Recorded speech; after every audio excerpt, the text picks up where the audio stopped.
Zach is back. It's the Zach Gelb Show on Fox Sports 920 The Jersey. All right, welcome back in. Zach Gelb Show, Fox Sports 920 The Jersey. On this election day, 4/16 is the time here in the Princeton Orthopedic Associates studios. Josh Paunil does a great job covering the Birds for Birds 24/7, and he joins us right now. Eagles are 4-4, coming off a tough loss to the New York Football Giants. Josh, Zach Gelb, appreciate a few minutes, and how are you, my friend? Good, man. Thanks for having me. Well, thank you for coming on. So I led the show actually today trying to hush the embarrassing, minuscule amount of people that after 8 games are saying, fire Doug Pederson. Does anything cease to amaze you in Philadelphia after you have some fans advocating for that today? I actually saw that on Twitter. I forgot where I saw it, but it's crazy to me that 8 games into a coach's career, 4-4 record. I mean, if he had like a Chip Kelly 1-7 start, like San Fran this year, I mean, then I guess I could understand it. But the Eagles are 4-4. I mean, if you looked before this season, you saw the talent the Eagles had, and you would probably have taken, if you're an Eagles fan, I feel like a lot of them would have taken a 4-4 record. I think the problem was just after the 3-0 start, expectations got way out of whack for this team, and which is understandable. The team looked really good the first few weeks, but you know, the guy is 4-4 in his first 8 games as a head coach, got a rookie quarterback, not a lot of talent on offense. I mean, he hasn't coached well the last 2 games, but to say that type of reaction is an overreaction is just an understatement. And like I said, it's not a majority of the people saying it because the Eagle fan is a lot smarter than some of those people that are expecting to say that on Twitter right now. But you're exactly right. When we asked a question in August, what do you expect the Eagles to be? Most people were saying 6 or 7 wins. People were trying to sell me on 500 or maybe even 9, and that was the high point. And I look at this offense, Josh. It's an offense that doesn't have a lot of talent. Who's Carson Wentz throwing to? His best wide receiver is Jordan Mathews, and he's probably a 2 on most teams. Yeah, and that's really the problem when you look at – now, obviously, you got the most important piece in Carson Wentz. Looks like a franchise quarterback. Still obviously very early, but, you know, the first 8 games of his career is very promising. But the problem is you have a lot of holes to fill around him. You have to get him a running back. You have to get him at least one receiver. The offensive line is Vitae the future right tackle? I'm not sure about that one. So you definitely have to get Carson Wentz some weapons around him because the problem is, you know, in those first 3 games when they had a lot of success, and even other plays throughout the last 5 games, Carson Wentz has done a lot of it by himself where he's throwing guys open. Now, obviously, that's something you expect from a quarterback who can throw the ball as well as Carson, but you also want to help out your rookie quarterback. You know, he should be able sometimes to just dump it off, or like that Odell Beckham play I thought was a perfect example. That first touchdown pass, Eli Manning just threw a quick slant to Odell and took it, 20, 30 yards for a touchdown. And that's a perfect example of what Carson Wentz does not have. And that's really where I think the focus needs to shift as you try to build around him is get this guy some weapons because although he's shown that he can throw guys open, you also want to make things a little bit easier for him as you go forward. And the thing that shows me that he really doesn't have any weapons, you see Bryce Treggs make a play or 2 on Sunday, and everyone's all giddy about that. Even in the offseason, when they acquired Dorial Green Beckham, people are saying, oh, this guy's going to be great, and he hasn't looked impressive to me. So with Bryce Treggs, what did you see out of Sunday, and what can you realistically expect for this upcoming week against the Falcons?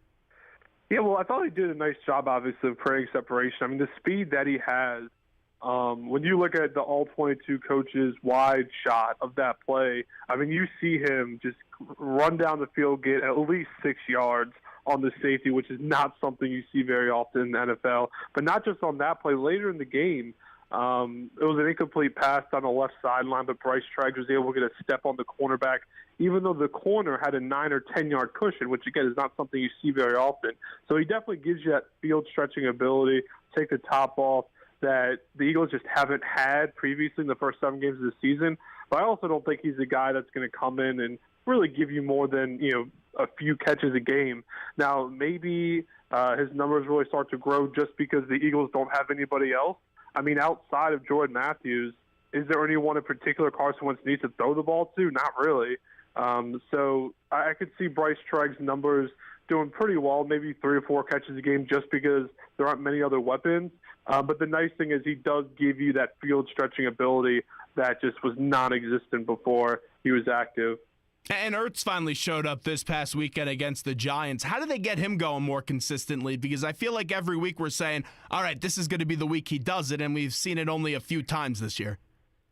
Yeah, I mean, to be honest with you, a lot of it is just on Carson Wentz and his feel for the personnel. I mean, one storyline or just really one fact that I don't think people think about enough is Carson Wentz has only had 8 weeks to practice. I guess maybe 9 weeks now to practice with the first-team starters. I mean, throughout training camp, throughout the offseason, he was with a third-string guy. So his chemistry with Zach Ertz and these other receivers aren't very good, and that's a big reason Zach Ertz hasn't been very productive. I mean, you watch the film first 6-7 games of the season, he's getting open. He's doing a nice job of running routes, but Carson Wentz just wasn't getting him the ball, and Doug Pederson talked about how Carson just doesn't have a great connection yet with Ertz. And to me, it wasn't necessarily a criticism of Carson because the guy's only practiced with him for 2 months now. But I think this was kind of a good starting point of, okay, they had an emphasis of let's get Ertz the ball. First play of the game was, I think it was just a little hitch route to Zach Ertz that got him 5 or 6 yards, and just get him involved, keep feeding him. He's not a guy, as he's shown, that's going to get you big yards after the catch numbers, but when you get 8 catches, 97 yards, especially with the offense that lacks the weapons that the Eagles do, you need to make him a focal point because he's going to get you those yards that probably no one else will. Josh Paunil with us right now on the Zach Gelb Show from Birds 24/7. Josh, I want to continue with the wide receivers and the tight ends. Let's look at Dorial Green-Beckham and Nelson Aguilar. When Dorial Green-Beckham was acquired by the Eagles, I texted Frank Wycheck, who was watching him in Tennessee, does their radio broadcasts, and he said, hey, this is a guy that looks like Tarzan and plays like Jane. So he didn't have complimentary words about him. Still, though, I'm surprised that Nelson Aguilar, and I have not been a fan of his, I've been very critical of him on this show. I've been surprised that they don't even look like football players. Just what is it with Nelson Aguilar and Dorial Green-Beckham? Well, Nelson Aguilar, to be honest with you, I think a lot of it's mental, especially early in the season. That first game, beating Joe Hayden for that, 35-yard touchdown catch. And even early on, I mean, he showed really improved route running. At one point, I can't remember what game it was, but he made a cornerback fall in one of the Eagles' early games. And so his route running is better, but I think a lot of it's just mental. Doug Pederson touched on last week how sometimes guys just kind of hear the outside noise, and it affects how they're playing. And, you know, he mentioned Nelson Aguilar as someone who he thinks that kind of fits the bill. So to be honest with you, I don't think it's really physical. I think it's mental. And Nelson Aguilar just needs to block out the noise, ignore the criticism, just tune out what everyone else around him is saying.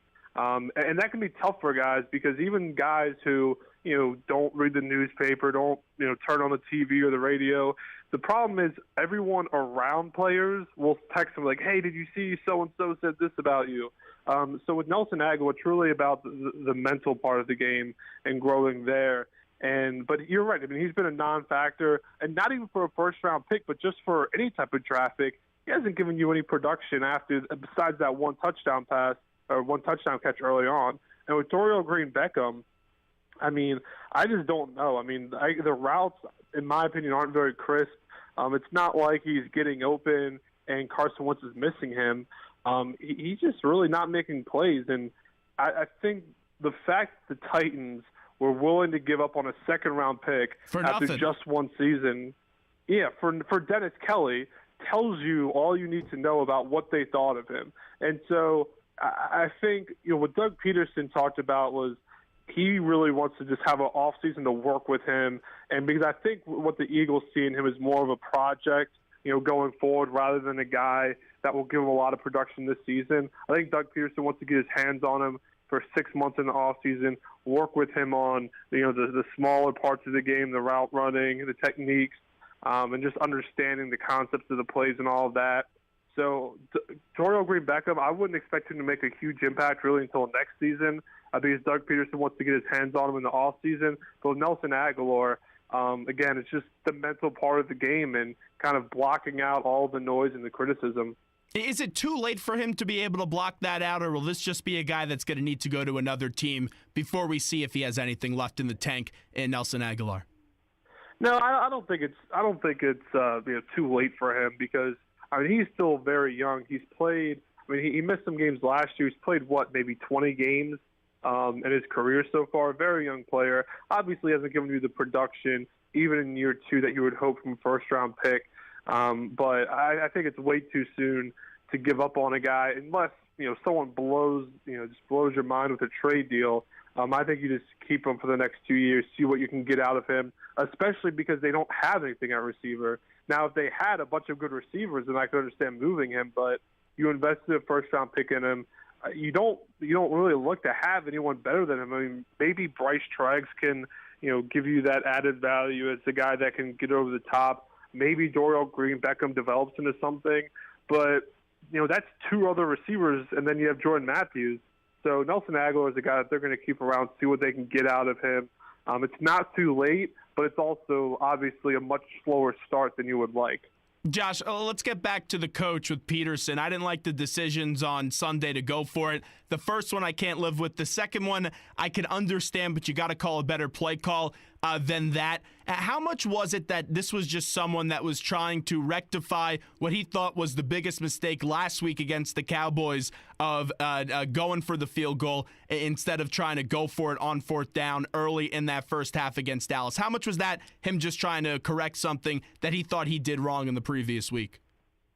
I do think that is a part of it that's worth noting, because even before the game started, Doug Pederson made it clear to his players that he was going to come in and be very aggressive. So even before those situations arose, he had communicated to his players, we're going to be more aggressive this week, and this is what we're going to do. But I think an even larger part was that Carson Wentz threw those 2 early interceptions. The Eagles give up those 14 points early. And so when you give up those points and you're a play caller, you really feel the pressure of trying to make up that ground and try to get those points back. And so that was also, I think that was even bigger part, was giving up those early points. If the Eagles don't get 14 early points, I don't think they go for it the first time. The second time, the 4th and 1, I believe that was in the red zone. I think he's going for that in virtually any situation. But the 4th and 2.5 and further out, I think they kick that if they don't give up those early points. So it definitely was, part of it was overcorrecting the mistake from the previous week from not being aggressive enough, but also the terrible start to the game that the Eagles had. I get it's football and you have to be aggressive, but sometimes I'm skeptical of the word aggressive because aggressive isn't always the right and smart decision. Do you believe Doug understands that, hey, there's a difference between aggressive and then just doing what is smart for the football team? Because we keep on hearing him say the word aggressive when he makes these decisions. Yeah, I do think he understands the difference, because one thing that, to be honest with you, surprised me a little bit is how much he's kind of talked about the statistical part of it, where, a lot of coaches will just kind of go with conventional wisdom, where even if it's like 4th and 1 on the 40-yard line, they'll just punt it, even though you really should go for it in that situation. But Doug Pederson understands, win probability and things like, okay, it's 4th and 1 in this situation. We have, 65% chance of getting it. So he thinks about these things, the likelihood of getting these downs. He doesn't just kind of accept conventional wisdom that's passed down in football, which I think is a good thing. Now, obviously, you can go too far and just be aggressive all the time, which is, probably just as bad as going with conventional wisdom all the time. So there's obviously to find a happy medium, but I think that's part of being a rookie head coach and only coaching 8 games in your career, is you have to find that balance between making the smart decision, but also trying to not just overthink things and outsmart yourself. Now let's get to the run game, because that's been something that some fans are saying, all right, they should use Ryan Mathews more. Only 9 carries in the last 2 games. How do they balance those carries moving forward? Because I have to imagine you got to get Ryan Mathews more involved. Yeah, well, I think you will see a little bit more of Ryan Mathews, but I think you're just as likely to see a little bit more of Wendell Smallwood. The coaches like what they've seen from him. The big part, actually, a lot of people are asking me, is why isn't Wendell Smallwood playing more? Well, first of all, just because obviously how good of a weapon Darren Sproles is, but also it's because his pass blocking isn't quite where it needs to be yet. Now, I'm not sure where it is right now. This was, as of a couple of weeks ago, but pass blocking for running backs is a very significant thing because that's really what determines who gets on the field early on in their careers. That's the biggest adjustment for a lot of running backs because, Deuce Staley, the Eagles running backs coach, and really any running backs coach who controls the rotation, they're not going to throw you in there when they're not confident that you can protect the quarterback when there's a blitzing linebacker or you have to chip and help out one of the linemen. So Ryan Mathews will get a little more, but Wendell Smallwood will too. But at the same time, Darren Sproles will continue to be the featured back. I'm not sure he'll get as many carries. I think he played 80% of the offensive snaps. I would be shocked if it stays that high the rest of the season. I think they'd probably prefer to be closer to the 65 to 70, maybe 75 range. But you'll definitely see Darren Sproles continue to get the majority of the carries and the majority of the snaps. Josh Paunil with us. Josh, I want to get to the defensive side of the ball before we let you run. The corners did not look good on Sunday against the Giants. That's the understatement. I'm putting it nicely. How the heck are these corners going to cover Julio Jones this weekend? To be honest with you, that's a good question. I'm not sure there's a good answer for that. Nolan Carroll has played well so far this season. But outside of that, Leotis McKelvin, his explanation after the game was, rough. My hamstring, prevents me from running full speed. And I could not believe he said that because if you can't run full speed, I'm not sure why you're on the field. So to have a guy that says he can't run full speed, and then your other option at that corner spot is a rookie who, even though the coaches like him, Jalen Mills, he's a young guy. He has a lot to learn. He's gotten burned a lot early this season, and he's not very fast himself. So I'm not sure who's going to be covering Julio Jones. If they get – and that's the other thing the Falcons do such a good job of is they move Julio Jones all around the field. They'll put him in the slot. They'll put him on both sides, and they'll do different things to get the matchups they want. To be honest with you, I think they just got to play cover two a lot of the game, try to make sure he doesn't get over the top of Malcolm Jenkins or Rodney McLeod. Those two guys have done a good job at safety, but those corners outside Nolan Carroll, it's going to be a very, very tough matchup for a guy who already has a 300-yard receiving game earlier this season, which I think is crazy. Yeah, no doubt. The obvious thing is they're going to need a better pass rush this week. It's going to have to be a consistent pass rush, and they're going to need Fletcher Cox to cause some havoc. And that's someone, as you know, Josh, he hasn't had a sack in the last 4 games. So they're going to need to get Fletcher and the rest of that defense after the quarterback. And that's the problem is that the Falcons do a lot of 7-man max protection. Yeah. And Jim Schwartz isn't a big fan of blitzing. So I think you'll see a lot of instances where the Eagles rush 4 guys and the Falcons – they keep in 7 guys to protect Matt Ryan because their thought process is, all right, well, we're going to run 2 guys out in a route, maybe 3, and just let Ryan sit back there and just throw it up to Julio because that's worked out pretty well for them. So even if Brandon Graham, he's really going to have a big game this week. He's done very well so far this season. I think he's the midseason MVP of this team. Brandon Graham has been one of the best defensive linemen in the NFL in the first half of the year. He's going to have a really big game. Even against these 7-man protections that the Falcons like to use to try to affect Matt Ryan before he can get the ball down the field. Josh, thanks for the time. Be well, my friend. Thanks for having me, Zach. Thanks so much. There's Josh Paunil joining us on the Zach Gelb Show. Covers the Eagles as an Eagles beat reporter for Birds 24/7. 609-919-9200. That's the number for you to get on board. I don't know how the Eagles cover Julio Jones this weekend. You could see a lot of Julio Jones going up and down the field. They need that pass rush. This is a week Fletcher Cox got to earn his money. And we said that last week. He's got to show up. He's got to get a sack or 2 this week. When you get paid a plethora of money, you need to man up and show up. We know the Jets, they paid Muhammad Wilkerson a lot of money. He's not showing up. We're going to be joined by Connor Hughes coming up next on the Zach Gelb Show. Just one more thought about the Eagles, though. This weekend, though, man. Covering Julio Jones, it's going to be almost impossible. The only thing, though, I could give Eagles fans hope for this weekend is that the Eagles have been dominant at home. They haven't lost the game yet at home. And it's not like they beat bad teams all the time at home. Yes, Cleveland's a bad team. Still, that's week 1. Anything could happen in week 1. You got Pittsburgh when people were calling them the best team in the league. You held them out of the end zone. You had Minnesota coming in when they were red hot. and you completely made them ice cold.